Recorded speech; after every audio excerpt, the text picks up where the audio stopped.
to in my life is to see people. And if we are like all committed to an anti-racist education movement, we gotta see each other so that we can work together because we're all interconnected. I am Melannie Denise Cunning. I am your 253 Peace Queen and your 2018 Greater Tacoma Peace Laureate. McMenamins, thank you for even holding this space for us to celebrate. Give it up! Please, thank you for giving us this opportunity to hold space. So in my really quick 15 minutes, I want to talk to you not about the history, but about present time and future. Is your mind free? We're celebrating freedom today. Can we give it up for freedom? Hi! We're celebrating that our ancestors endured and they paved the way for us to even stand here and have this opportunity. We are standing on the shoulders of sacrifice, and that is important to me that we honor that. So, as I go through my little time, let me go back here because I gotta run my own power. Let me tell you what I'm talking about today. Okay, hold on, let me go. What's next? Help me. Help me with it. How do I go? Next slide. Okay. So, thank you, Pam. So in December 2018, as your Greater Tacoma Peace Laureate, I got a chance to go to Norway. I went to the Nobel Peace Prize ceremony and representing Tacoma. I was like literally in the room, you all. And that's a whole nother story for me to tell later. But immediately after I left Norway, I went to Ghana. In Ghana, there are the Elmina Castles. And the Elmina Castles was part of the Atlantic slave trade. And that's where the door of no return existed. I went there. I'm showing you pictures right now. First built in 1482 as a trading settlement. It is where the slaves left to come. Here. You see where it says male slave dungeon, female slave dungeon. We went in. Go, Pam. Okay, I want to tell you. You see me? I'm in the door of no return. Oh my God, you all. We're talking about Juneteenth as being the day that the folks got the news that we were free. Let's just take a moment to sit in what it was like to even be kidnapped and forced to migrate to the North America. That's the door. They pushed you out of there. That was the ocean. Either you got on the boat or you went in the ocean and you died. But there was no return. I was in there. You see, December 2018. My spirit was full. Those spirits are unsettled in there. The smell of death is still in there. Keep going, Pam. This is the castle where the slave master, the person that was in charge of things, would stand up and look out over the slaves, female slaves, must I say, to determine who he wanted to take for that night. Go, Pam. This is the stairway to rape. Okay, my friends? I'm talking about what really happened. This is the stairway to rape. The women had to come up this little trap door and up these stairs if they were, quote, chosen. That's what happened. Go, Pam. So here I am. I'm just too full right now. You see my face. I'm looking like I'm outdone because I was. I can still feel the spirits. I can feel the death. I can feel the unsettlement. Let us not forget what our ancestors had to go through in order to endure. And it was a setup, y'all. It was a setup. Because when they got to America, there was a system set up to control us. And as I speak on my point today, how free is your mind? Let us go back in history just for a moment to understand how it was set up. This, my friends, if you've never heard of it, is the Willie Lynch letter to making a slave. Do you understand the context of lynching? Willie Lynch. And there are many scholars and those in academia, Pam, that want to discredit this letter, and they spend a whole lot of time saying what it's not. But I can tell you, as an African-American, as a woman of African descent living in America, that I know in my lived experience that what is said that I'm about to read, I take it as truth.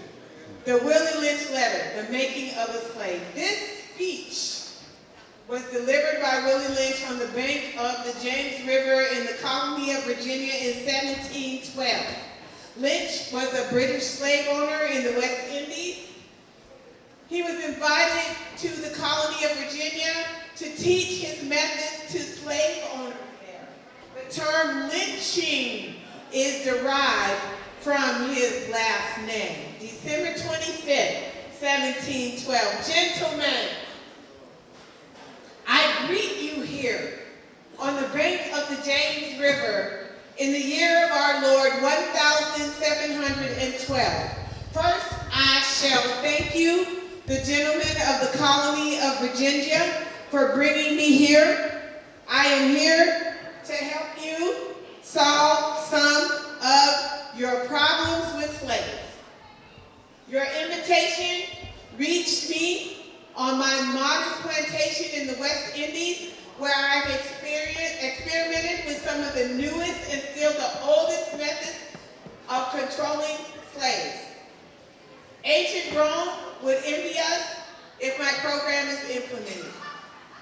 As our boat stepped south on the James River, named for our illustrious king, whose version of the Bible we cherish, I saw enough to know that your problem is not unique.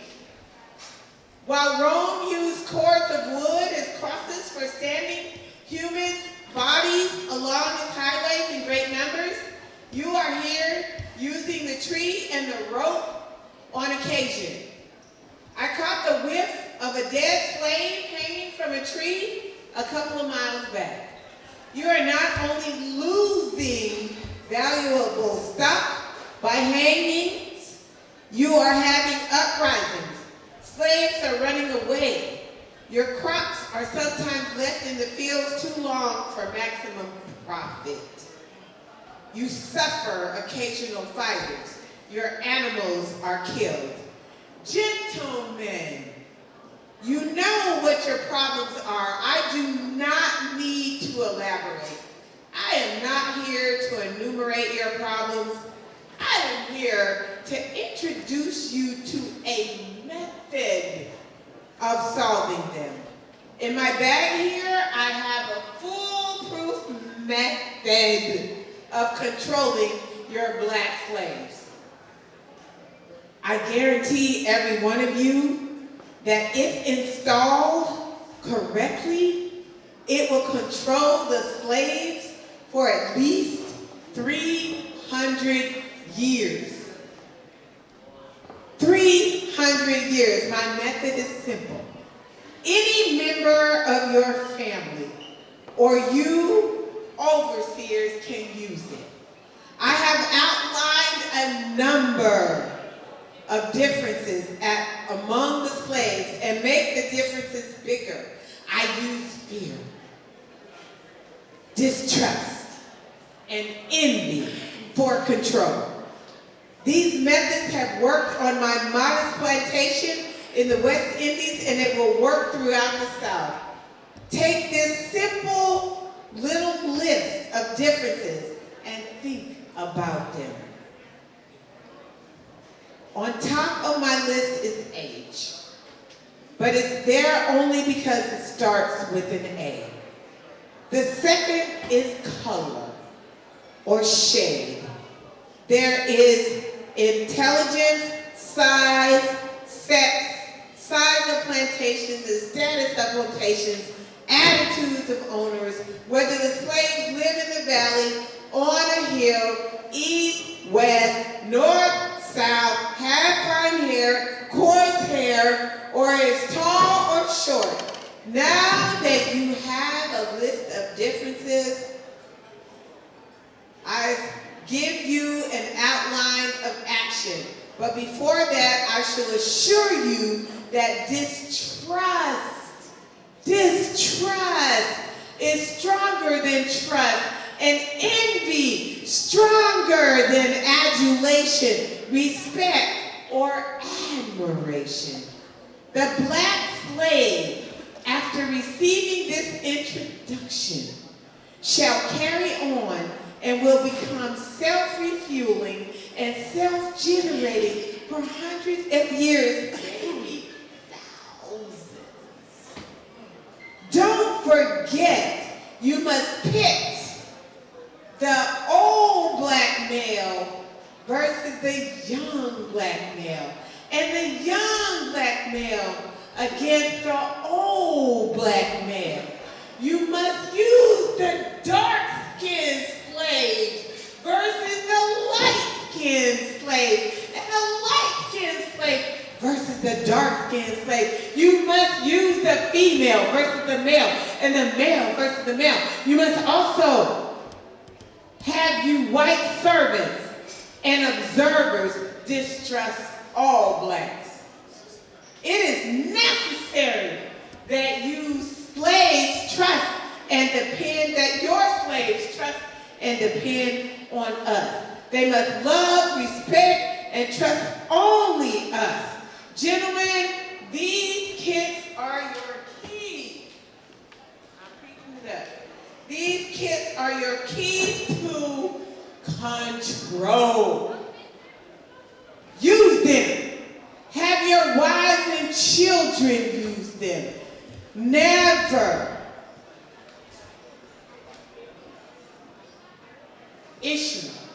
forget an opportunity. If used intensely for 1 year, the slaves themselves will remain perpetually distrustful of each other. That was the plan, Pam.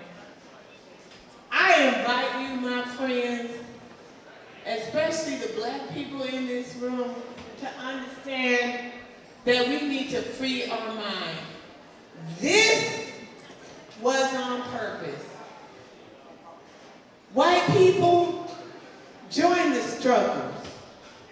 Pam, white people, join us in the struggle to disrupt this system that was created for us. Free your mind. God bless you.